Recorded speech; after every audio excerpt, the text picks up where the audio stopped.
back to Late Night Gamer, and today I have gotten 2 games in the mail and I thought I'd do an unboxing video of these games. Just because it has been a while since I've done that. Yeah, so let's start with Normandy 44. So Normandy 44 is a game I've been curious about for quite some time. It's a Mark Simonitch game. And it looks to me like it has the correct complexity level so that it can be played in a reasonable amount of time. Although I do like longer games as well, I sometimes also prefer to have shorter games. So I'm really excited about this game here now. And as you can see, I just took off the shrink, so I haven't peeked inside or anything. Normandy 44, yeah. And I'm a huge World War II fan, as you may know if you follow me on the channel, and also think that the D-Day and post-D-Day are the most interesting time period and locations to play, really. So, right, of course you get bags,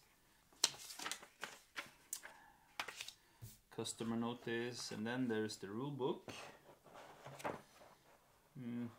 31 pages, that seems okay. Yeah. It's color, looks really nice. It's a GMT game, so that's to be expected that it's nice. There are always super good quality in their games. I really enjoy the quality of the GMT games, fantastic stuff. Okay, so I don't know too much about the game, but we have some scenario setup cards. So this is the Sherborough scenario card. We do have US Airborne and US Rangers, 82nd, 101st. The Allied Start card, which I assume is the full scenario or the main scenario. I don't know, I'm just assuming here. Utah and Omaha and Gold and Juno and Swordbeach and British Airborne. So that's seemed like the whole enchilada. German reinforcement chart on the different turns. Unit comes into play. Right, play rate sheets, 2 of those. There's many games, many war games at least. There seems to be some kind of odds ratio here, and a single die roll, and that determines the outcome. Always interesting for me to check out how that combat resolution is. Yeah, it struck me that the counter sheets are warped.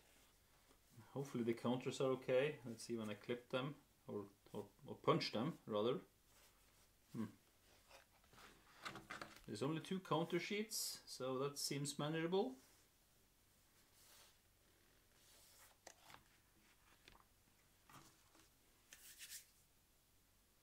Yeah, there's a die. And the map. I took the camera back a bit so that we can get it all into view, and it's perfect actually. It's quite small. The playable area, or the land area, is just half the map really, and this peninsula here of course of Sherborough. But and these are charge and different tracks. So that seems very cool. This is going to be so much fun to learn and to play. And the map is beautiful. Paper map. Wow. Okay. Seems awesome. Normandy 44.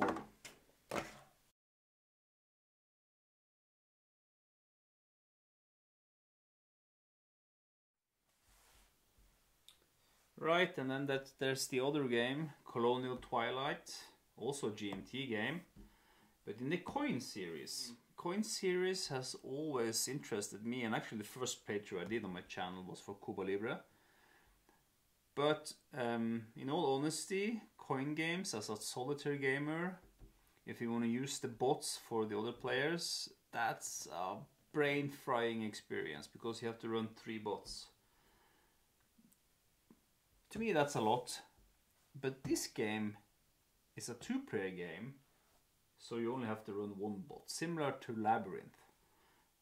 So that is why I decided to jump in and get this coin game, not knowing anything about the French-Algerian War in 1954 to 62.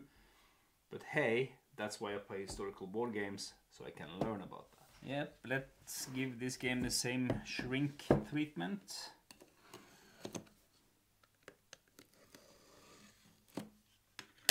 Okay, Brian Train is the game designer.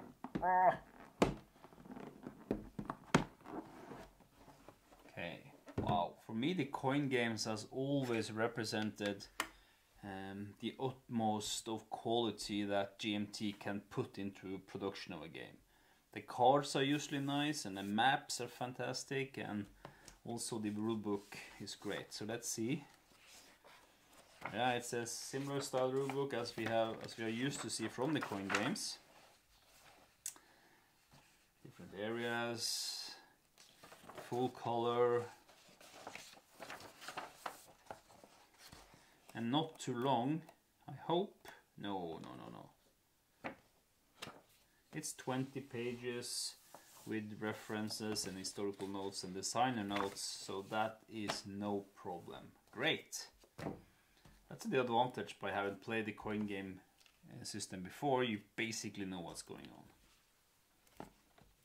Right, we do have, in this case, we do have a playbook.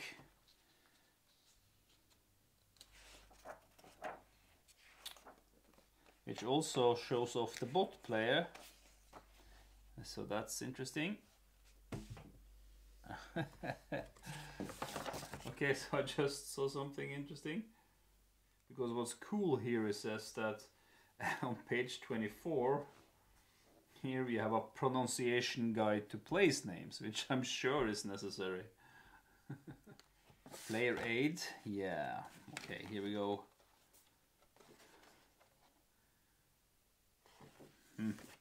Okay, not knowing anything about the factions, apparently one of the factions is called FLN.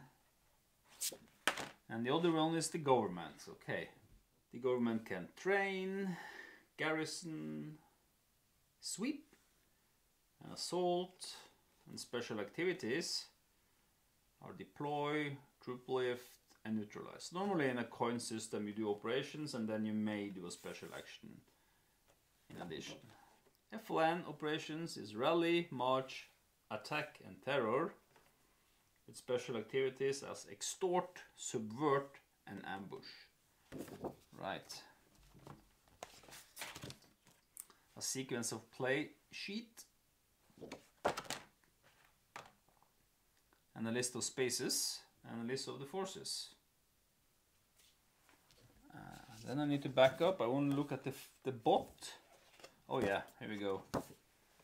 Non-player FLN. Is there a non-player government as well? Haven't seen one yet. Right, okay, it's not an easy bot. I mean, if you have seen Labyrinth, particularly Labyrinth the Awakening, the bot is like this. So here you have a flow chart, big flow chart. But that's nice because it not only points to the operations that they do, they also have the priority list for the operations in this box here. Okay, nice. Yes, I was indeed right. You have to play as the government, which I guess is fine, but I'm a little bit disappointed to read that for a one-player game it is strongly recommended that the player sets up the short scenario, as the rules have been optimized for this scenario. So that's a bit disappointing, and it was not a problem with the previous coin games that you had to play certain scenarios for a single player. Okay, let's see how that works then. That's going to be interesting to see if that short scenario is short enough or long enough actually. Well, game pieces are just wood, so that's fine. And dice.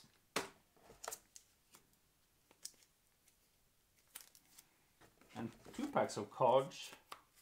One huge and one small. I don't know what that's about. Maybe it's some errata cards. Glad to see that the cards are of nice quality. And let's have a look at that. Ah! But I was expecting a map similar to Cuba Libre. But this is quite big actually. It's like any of the big maps I've seen in the coin game series. Well, that doesn't really matter. That's fine. There are big areas, so that's okay. Absolutely okay. I have table space for playing this, so okay, great, interesting.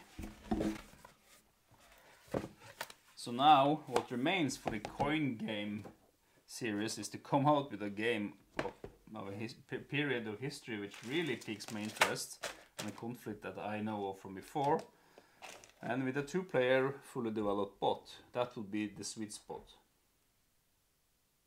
But until then, I'll be happy to learn to play Colonial Twilight, and I'm really looking forward to that as well.